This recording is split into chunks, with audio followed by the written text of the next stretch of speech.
We've just had aftershocks here in Palu, Indonesia. It happened about 4 times. It started just after 5 in the morning. Everyone is awake at the camp. It was quite heavy and persistent. Hence you can see everyone is awake. Very scary. Well, very scary. As you heard there, Palu in Indonesia was hit by another earthquake this morning. A 5.2 magnitude earthquake covering a 10-kilometer radius was reported in Palu, the scene of the September 20th twin disaster which claimed almost 2,000 lives. Our colleague, correspondent Njanji Chauke, and a group of South Africans who are in Indonesia for humanitarian work were also given the rude awakening this morning. Let's cross live now to Palu, where Njanji is standing by. Njanji, we report about this all the time, but to actually experience it, what was that like? Thanks for coming to us, Desiree, here at a very windy Potobo neighborhood here in Palu.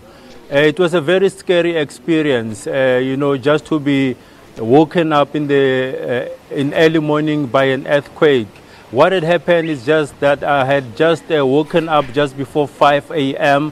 and then I went to use the bathroom, and upon coming back, as I was going back to bed, and the earth started shaking. Well, I was not scared at that precise moment, so I just went back to bed.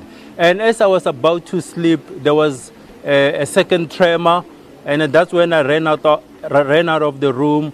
And whilst I was outside, there was a third and fourth one. Everyone was so terrified, as you know, that as South Africans were not used to this, you know. And not to mention the people here. It's very unfortunate for them because they have to live through this on a daily basis. They don't know when this earthquake is going to strike. So everyone was very terrified. But thank God we are all safe. No one was injured. We are still moving around the area now to determine the extent of the damage. What we've seen so far, major cracks on the road. Even where I'm standing now, the road has caved in about 2 meters. You know, when these earthquakes happen, it's like the ground gets swallowed, you know, in a process called liquefaction. So it was quite scary indeed, Desiree. Njanji, the people of Palu who just experienced this about 2 weeks ago and suddenly have to go through this again, have you been able to speak to any of the residents and how they're feeling? Yeah, we spoke to the people this morning when that 5.2 magnitude earthquake happened this morning. We spoke to them immediately. Some of them were very emotional, crying.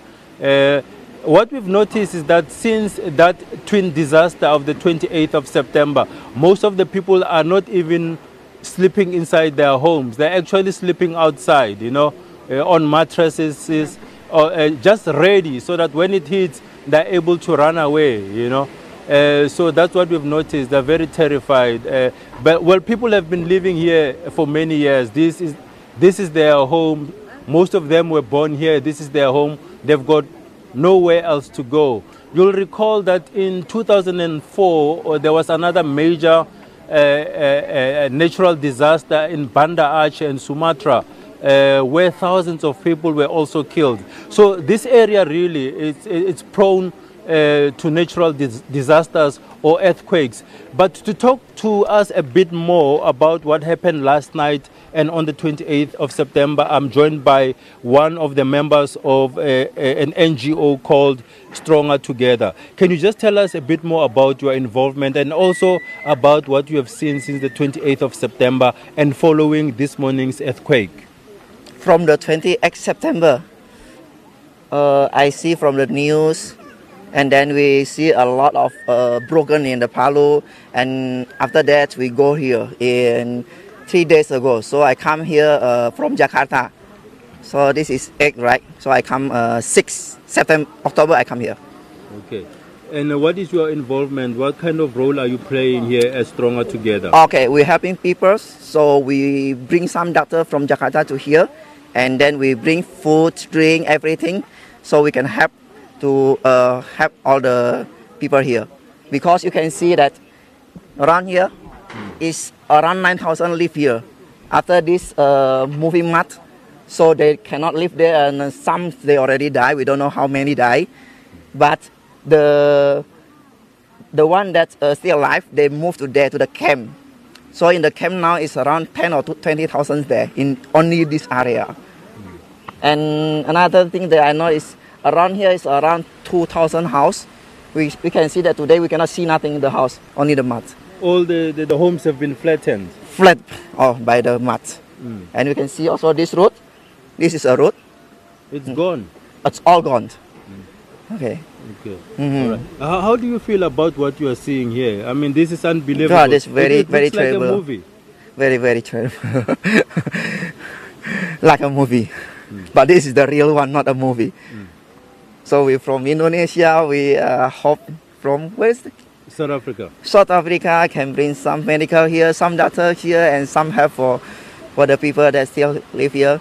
And what I got from the news is around 60,000 house was broken. 60,000. 60,000 homes were destroyed. Yeah, and until now, the news what we got is around 2,000 people died. And around 3,000 schools all broken. So this is only Palu, this is only the Sigi. And still have another place, like we said, North Palu, West Palu, and also around up there, also very, very broken.